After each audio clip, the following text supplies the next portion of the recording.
Cepat, sebelum kita bergerak, sila pakai tali pinggang dulu. Baik, aku pakai sekarang. Tua, kita nak pergi mana? Oh, kita ada tugas misteri yang kena selesaikan. Wah, tugas misteri. Macam menarik. Itulah.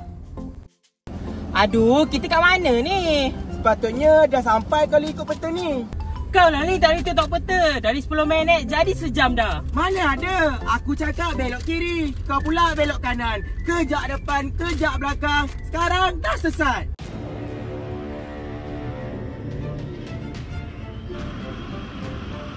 Selamat datang ke dunia kekatu.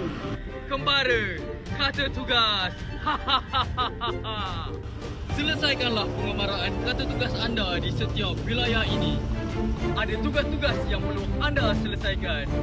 Ayo.